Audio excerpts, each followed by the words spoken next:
বন্ধুসকল, ভগৱান কৃষ্ণ যাৰ সতীত্ব কৰিছে, যাৰ লগত বন্ধুত্ব কৰিছে, যাৰ সহায়ত ভগৱান কৃষ্ণ থিয় হৈছে, আপোনাৰ লগতো ভগৱান কৃষ্ণ থাকিব। আপুনি যদি ধৰ্মক জানি পেলাই ধৰ্ম পালন কৰি অধৰ্মক জানি পেলাই অধৰ্মক যদি জীৱনত পৰিত্যাগ কৰিব পাৰে, বহুত ডাঙৰ। হে ৰাম শোক নিগদতি শুনা পৰিচিত, এই মানে ঋষি কৈলা ও নাৰদৰ বাণী শুনি মহামানী যুধিষ্ঠিৰ ৰংগ হইলা। যুধিষ্ঠিৰ আনন্দিত হইলা। বাহ, সুন্দৰ। পরম সাদরে নারদক পূজা মহারঙ্গে করিলন্ত, কৃষ্ণর পরম কৃষ্ণত পরম প্রেম উপজিলা, ব্রহ্ম বুলি জানিলন্ত। কৃষ্ণক চিনাই থৈ গল। যিজন কৃষ্ণক তোমালোকে সৰু ভাই বুলি ভাবিছা, যিজন কৃষ্ণক তোমালোকে ৰথৰ সাৰথি বুলি ভাবিছা, যিজন কৃষ্ণক তোমালোকে কেৱল দ্বাৰকাধীশ বুলি ভাবিছা, যিজন কৃষ্ণক তোমালোকে কেৱল দৈৱকী নন্দন বুলি ভাবিছা, তেওঁ সেয়া নহয়।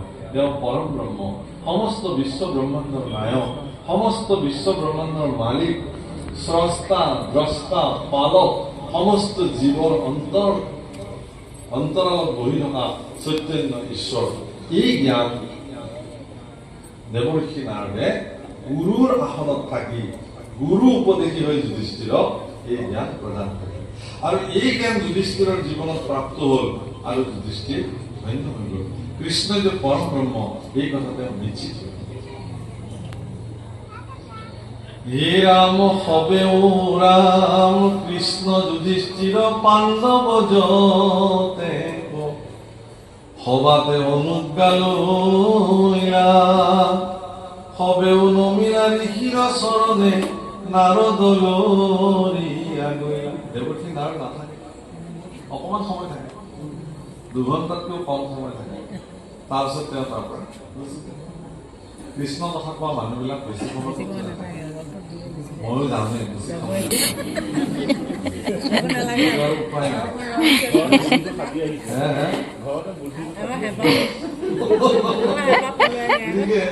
আকৌ আপোনাৰ সময়ৰ দৰে ভকতসকল এই লখিমপুৰত ৰৈ থাকিবহি। কাইলৈ 2টা অনুষ্ঠান আছে। গতিকে সেই কৃষ্ণ কথা কোৱা সকল, যদিও আমি নাৰদৰ তুলনাত এডাল নোমৰ সমানো যোগ্য নহয়, কিন্তু যিখিনি সামৰ্থ্য ভগৱানে প্ৰদান কৰি আজ্ঞা কৰিছে, সেই খাতিৰতে আমি অলপ পিছতে ইয়াৰ পৰা লৰিব লাগিব। গতিকে আজ্ঞাটো লৈ থৈ দিলো। বৈকুণ্ঠত এটা পিতাইক আকৌ লগ পাব লাগে, সেইকাৰণে আপুনি অকণমান অমৃত আমাক সোমোৱাই দিয়ক ভিতৰত। অমৃত অকণমান দি থৈ যাওক, তেতিয়াহে পিতাই ওচৰলৈ পামগৈ। বৈকুণ্ঠ পিতাই আছে যে বৈকুণ্ঠ পাব, এইটোৱে ডাঙৰ কথা। আজিলৈকে কোনেও হিচাপটোৱে দিব পৰা নাই কোন বৈকুণ্ঠলৈ গ'ল। যিয়ে নহওক বৈকুণ্ঠ ইয়াতেই নিৰ্মাণ কৰক।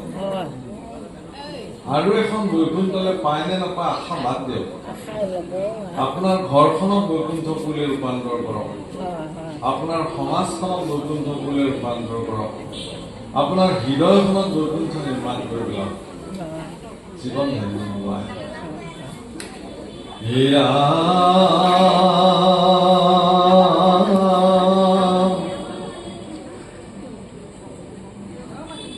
যুধিষ্ঠিৰ পাছে ব্ৰহ্ম হেন জানি, কৃষ্ণক পূজা কৰিলা, ঋষিৰ বচন স্মৰি ঘনে ঘনে নেত্ৰৰ নীৰ জৰিলা, শুনা সভাপদ ভাগৱত পদ হেলা আতন কৰিবা, বিচাৰ কৰিয়া আতম নদিয়া, পৰম সাৰ জানিবা। হে সভাসকল, ইয়াতে পৰম সাৰ বুলি জানিবা, ইয়াতে মন চিত্ত দিবা। এ হেলানো করভায়ে এ হরি হরি নাম ধর হরি আমার ফলে গান খুব জাত জাত আপু গায় এ হেলানো করভায়ে হেলায় হেলায় নাম ধর বুড়ায় বেতায় আমি থিয়নাম গাওঁ মহাপুৰুষ বৰগীতকে আমি খেলা জনাইছো থিয়নাম গাওঁ আমাৰ বুঢ়া ভাই হৰি গুণ গায়া নাচা কোনদিনা ঢলি শৰীৰ পৰয় কোনদিনা ঢলি শৰীৰ পৰয় আৰু কিবাতে ছায়া চা বুঢ়া ভাই হৰি গুণ গায়া নাচা কেতিয়া শৰীৰ ঢলি পৰিব তাৰ কি নিশ্চয় গতিকে নাম গাওঁ মন চিত্ত প্ৰাণ ভাবি নাম গাওঁ তাকে কৈছে হীৰা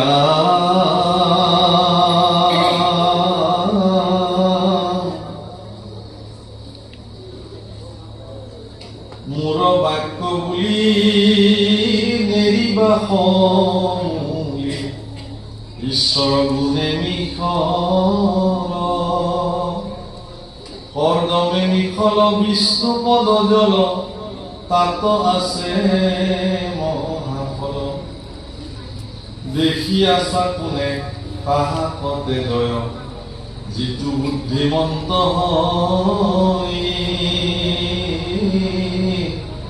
সাদৰ পুৰিয়া মাথাক পাতিয়া গংগাৰ জল কলৈ হেৰাম এতে কতে দুখ গুণক বিচাৰ নকৰয় সন্তজনে হৰিৰ কথা প্ৰসাৰ কৰি লৈ পৰম একান্ত মনে এইবিলাক যদিও ভাগৱত কথা ব্যাখ্যা কৰিবলৈ যাওঁতে বিভিন্ন প্ৰাসংগিক কথা সংমিশ্ৰিত কৰি কোৱা হয় আপোনালোকে এইবিলাকক এই বুলি নল'ব বিষ্ণু পদজলৰ লগত বোকাও থাকিব পাৰে কাৰোবাৰ পদধূলিৰ জল ক্ষীৰত অভিষেক কৰিবলৈ যাওঁতে তাত ধূলিও থাকিব পাৰে বোকাও থাকিব পাৰে কৰ্দম শব্দ নহয় কিন্তু মানুহে তাক গংগাজল বুলি ক্ষীৰত অভিষেক কৰে গংগাত বৈ থকা পানীত বৰষুণ পৰিলে বৰষুণৰ পানীও মিশ্ৰিত হৈ যায় তথাপিও মানুহে তাক গংগাজল বুলি কয় গতিকে ভাগৱত কথা প্ৰসৱ হওঁতে ভাগৱত কথা প্ৰকাৰান্তৰে জগতত শৃংগাৰ ৰসেৰে বিধৌত কৰি জনসমাজত তাক ৰুচি সম্পন্ন কৰি তুলিবৰ কাৰণে ব্যাখ্যাকাৰসকলে যদিও অন্যান্য প্ৰাসংগিক কথা সংযুক্ত কৰি ভাগৱত কথাক ৰুচিশীল কৰি তুলিবলৈ প্ৰয়াস কৰে তাক বাহিৰা কথা বুলি ল'ব নালাগে ইও ভাগৱত কথা বুলি গ্ৰহণ কৰিব এই কথাকে কৈছে নহলে বহুতে কয় এইবোৰ বাহিৰৰ কথা কৈ আছে ভাগৱত পঢ়ক ভাগৱত হয় ক'ব লাগে মানে ৰুচি সম্পন্ন কৰিবৰ কাৰণে মানুহক ৰুচিশীল কৰি তুলিব আলু আৰু চব্জিখিনি এনেই পানীত সিজাইও খাব পৰা যায় তাতে হালধি নিমখ দিয়ে নহলে দিয়ে সেইখন লাগে হীৰা এতে কতে দুখ গুণ কবিচাৰ নকৰয় সন্তজনে হৰিৰ কথা প্ৰসাৰ কৰি লৈ পৰম একান্ত মনে চান্দালেও যদি হৰি কথা কহে তাহাক শুনিয়া থাকে নিন্দা নকৰয় কৃষ্ণ কথা চয় লাগে সদা শুনিবাকে মানে তথাকথিতভাৱে কোনোবা যদি আমাৰ যিবিলাক উচ্চ নিজ বিচাৰ আচলতে ভাগৱততো উচ্চ নিচৰ কথাই নাই হৰিক আশ্ৰয় লৈ মানে তেওঁ যি জাতৰ পৰাই নাহক কিয় যিদিনাখন কায়বাক্য মানে ঈশ্বৰক সমৰ্পিত কৰিলে সেইদিনাখনৰ পৰা তেওঁৰ এটাই জাতি সেই জাতিটোৰ নাম হ'ল ভকত জাতি তেওঁ কোচ হওক কলিতা হওক ব্ৰাহ্মণ হওক কিবা হওক যিয়েই হওক আৰু তেনেকুৱা ঈশ্বৰক একান্তভাৱে আত্মসমৰ্পিত কৰা যদি কোনো চন্দালো যদি ঈশ্বৰৰ কথা কয় আপুনি তেওঁকে গুৰু মানি কৃষ্ণ কথা এটা শ্ৰৱণ কৰে কাৰণ সেইটো তেওঁ কোৱা নাই তেওঁৰ ভিতৰত থকা জনে কৈ আছে গতিকে শৰীৰটো বৰ এটা গ্ৰহণযোগ্য বস্তু নহয় মানে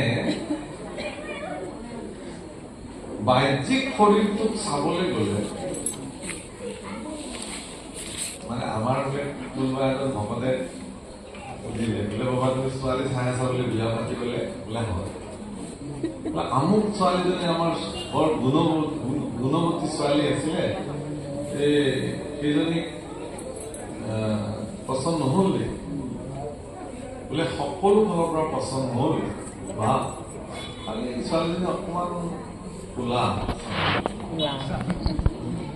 কাৰণ কিন্তু ব্যক্তিত্বৰ প্ৰেমতে কৰিছে বাহ্যিকতাৰ প্ৰেমতটো তেওঁলোক নাই গতিকে আপোনাৰ অন্তঃকৰণত থকা আপোনাৰ ভিতৰত থকা ব্যক্তিত্বক যদি কোনোবাই বিচাৰ কৰিব জানে সেই ব্যক্তিত্বৰ প্ৰেমত যদি আপোনাৰ কোনোবা কৰিলে তেতিয়াহ'লে তেওঁৱে আপোনাৰ জীৱনৰ সৰ্বশ্ৰেষ্ঠ শৰীৰ এই কথাটো মনত ৰাখিব বিশেষকৈ ডেকা ল'ৰা ছোৱালীখিনি মই কৈছো ভাগৱত আপোনাৰ পাৰ্চনেলিটিক যদি কোনোবাই উদ্ভাৱন কৰিব পাৰিছে আপোনাৰ ভিতৰত ভৰি থকা সৌন্দৰ্যখিনিক তেওঁ যদি উন্মুক্ত কৰিব জানিছে তেতিয়াহ'লে তেওঁৱে আপোনাৰ জীৱনৰ সৰ্বশ্ৰেষ্ঠ লগৰী মনত কিন্তু আমাৰ ভুল হৈ যায় আমি কেৱল বাহিৰৰ সৌন্দৰ্যটোতে মুগ্ধ হৈ যাওঁ মায়া প্ৰচণ্ড প্ৰভাৱত ভিতৰত থকা তেওঁৰ অসাধুতা ভিতৰত পুহি ৰখা তেওঁৰ কুৎসিততা আমি নেদেখি পেলাই কেৱল বাহিৰৰ সৌন্দৰ্যত মুগ্ধ হৈ পেলাই কিছুদিন পিছত তেওঁ পস্তায় যে হায় হায় মোৰ জীৱনৰ সিদ্ধান্তটো ভুল হৈ গ'ল ঠিক তেনেকে আধ্যাত্মিক জগততো এই কথাটো কৈছে যে কোনোবা এজন চন্দালে ভাগৱত পাঠ কৰিছে আমিনো শুনিম নে মোৰ নিচিনা এটা কোলা মোলা মানুহ এজনে ভাগৱত পাঠ কৰি আছো আপোনালোকে শুনিবনে এটা কোলা মোলা মানুহ ভাগৱত পাঠ কৰি আছে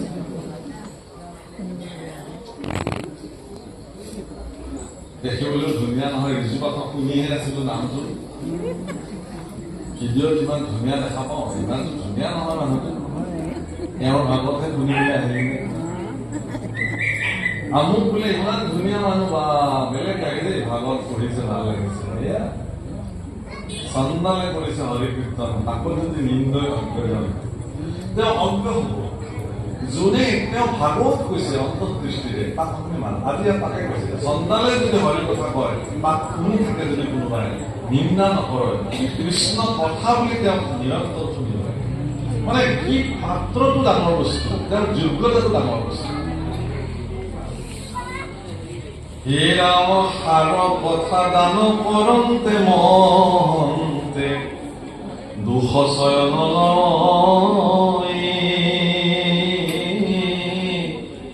যিটো মুহজনে দুখতে খেমন ছিদ্ৰ কচায় এচাম মানুহে কেৱল দুখ বিচাৰি থাকে ছিদ্ৰ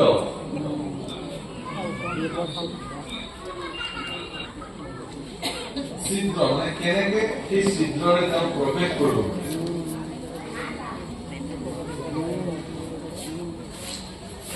সন্তোষ হলে ছিদ্ৰ নাচায় আপুনি যদি ঘৰত এটা অনুষ্ঠান পাতিছে ডাঙৰকৈ অনুষ্ঠান পাতিছে যিবিলাক নিমন্ত্ৰণ কৰি আহিছে তেওঁলোক বহুত দেৰিকে আহিব কিছুমান নাহিব কিন্তু গাঁৱৰ এই চেৰেলীয়া কুকুৰকেইটাক আপুনি নিমন্ত্ৰণ দিছিলে সেইকেইটা আগতে আহি আছে আগদিনৰ পৰাই থাকিব